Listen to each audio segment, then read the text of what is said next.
गणपतये नमः। नमस्कार, स्वागत है आपका। आज की वीडियो में हम ज्येष्ठ मास में पड़ने वाले मंगलवार की कथा सुनेंगे। ज्येष्ठ माह में पड़ने वाले हर मंगलवार का विशेष महत्व होता है। इस महीने में पड़ने वाले मंगलवार का हनुमान जी की विशेष कृपा प्राप्त होती है। केवल कथा सुनने मात्र से हनुमान जी आपकी हर मनोकामना पूर्ण करते हैं। ये सुनते हैं मंगलवार की प्राचीन कथा। यह कथा महाभारत काल के समय की है। युधिष्ठिर की सभा में सारे नगरवासी विराजमान थे। उसी समय अर्जुन ने भगवान से प्रश्न किया कि हे भगवान, पुत्र प्राप्ति के लिए हमें कौन सा व्रत करना चाहिए जिससे कि हमें पितृ ऋण से और पुनः नामक नरक से मुक्ति पा सके। इस पर भगवान बोले कि हे अर्जुन, तुमने लोक कल्याण के लिए बहुत ही सुंदर प्रश्न किया है।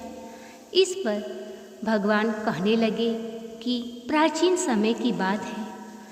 एक नगर में नंद नामक ब्राह्मण रहता था। वह ब्राह्मण बहुत ही धर्मात्मा प्रवृत्ति का था। उसकी पत्नी का नाम सुनंदा था।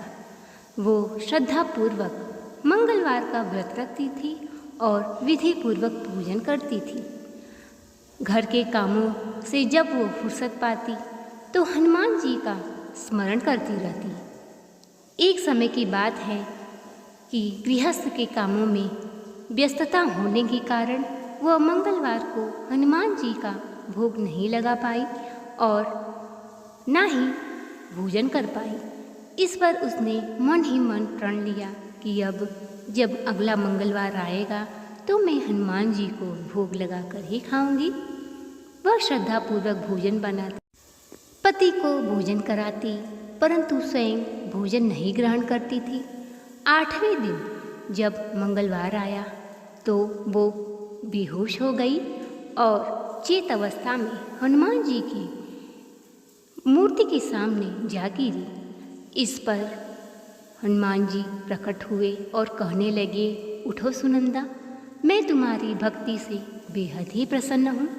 तुम्हारी भक्ति से प्रसन्न होकर मैं तुम्हें एक कन्या का वरदान देता हूँ। कुछ समय के उपरांत तुम्हारे यहाँ एक कन्या जन्म लेगी। वह कन्या अत्यंत ही दुर्लभ होगी। उसके मुख से हमेशा ही सोने की वर्षा होती रहेगी। ये कह के वहाँ से हनुमान जी अंतर्ध्यान हो गए। ब्राह्मणी ने जाके अपने पति से सारा वृत्तांत बताया। ब्राह्मण खुश हुआ, परंतु कन्या की बात सुनकर दुखी हुआ। फिर मन में ये विचार करने लगा कि यदि वो सोना देगी तो मैं तो धनी हो जाऊंगा और सुखपूर्वक अपना जीवन व्यतीत करूंगा। कुछ समय के उपरांत उनके यहाँ कन्या ने जन्म लिया। वह कन्या अत्यंत ही दिव्य और दुर्लभ थी। वह जैसे जैसे बढ़ती, जैसे जैसे शुक्ल पक्ष में चंद्रमा छोटा और बड़ा होता। कुछ समय पश्चात उन्होंने अपनी पुत्री का नामकरण करवाया। दिन बीतते रहे, वह 10 वर्ष की हुई। सुनंदा सोचने लगी कि अब पुत्री का विवाह कर देना चाहिए। उसने अपने पति से कहा कि अब अपनी पुत्री का विवाह करवा देना चाहिए। तब नंद ब्राह्मण कहने लगा कि हमारी पुत्री तो अभी बेहद ही छोटी है, अभी उसका विवाह कैसे होगा। परंतु उसने अपनी पति को समझाते हुए कहा कि देखो, रजस्वला कन्या का विवाह करने पर हमें घोर नरक की प्राप्ति होगी। कन्या का विवाह यदि हम करेंगे तो हमें स्वर्ग की प्राप्ति हो सकती है। हमारी बेटी अभी बेहद ही छोटी है और वह अभी रजस्वला नहीं है। इस कारण हमें उसका विवाह अभी करना होगा। इस पर नंद ब्राह्मण राजी हो जाता है और अपने कुछ दूत नगर में भेज देता है। नगर में दूत घूमते हैं। उन्हें एक बेहद ही सुंदर और सुशील युवक मिलता है। उस युवक का नाम सुरेश्वर था। उसके साथ उसका कन्या का विवाह तय हो जाता है। अब ब्राह्मण को चिंता सताने लगती है कि उसकी पुत्री यदि चली गई तो उसे सोने का रत्न कैसे प्राप्त होगा। इस पर वो विचार करने लगा, परंतु उसकी स्त्री के कहने पर उसने अपनी पुत्री का विवाह कर दिया और षड्यंत्र रचने लगा कि अपनी पुत्री को अपने पास कैसे रखूं। इस पर उसने पुत्री का विवाह तो करवाया, परंतु अपने दूतों को भेजकर अपने दामाद को मरवा दिया।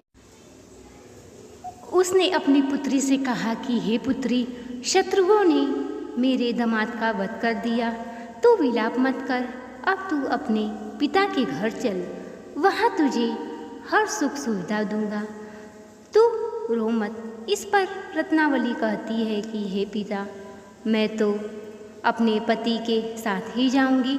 धर्मशास्त्रों के अनुसार पति के साथ मेरा सती हो जाना ही इस समस्या का समाधान है। अब तो नंद ब्राह्मण मन ही मन पश्चाताप करने लगा कि ये मैंने क्या पाप कर दिया, अपने ही दामाद को मरवा दिया। जब वो अपनी पति की चिता के साथ चिता पे बैठी तो उसी समय मंगल देव प्रकट हो गए और कहने लगे कि हे पुत्री, मैं तेरे पतिभाव सतीत्व से बेहद ही प्रसन्न हूँ, वर मांग, तुझे क्या चाहिए। इस पर रत्नावली ने कहा कि मुझे अपने पति का जीवन दान चाहिए और मैं अपने पति की सेवा करना चाहती हूँ। मंगलदेव ने उसके पति को जीवित कर दिया। मंगलदेव ने कहा कि मैं इसे वरदान देता हूँ कि ये ज्ञानी पुरुष बनेगा। इस पर भगवान अर्जुन से कहने लगे कि जो भी मंगलवार का व्रत श्रद्धापूर्वक रखता है उसे पुत्र की प्राप्ति होती है। अंत में इस लोक का सुख भोग कर स्वर्ग को प्राप्त होता है। तो ये थी आज की बुढ़वा मंगलवार की कथा। वीडियो पसंद आया हो तो चैनल को सब्सक्राइब करें, वीडियो को लाइक और शेयर करें, कमेंट बॉक्स में हनुमान जी का जयकारा लगाएं। मिलते हैं अगले वीडियो में अगली कथा के साथ, तब तक के लिए नमस्कार।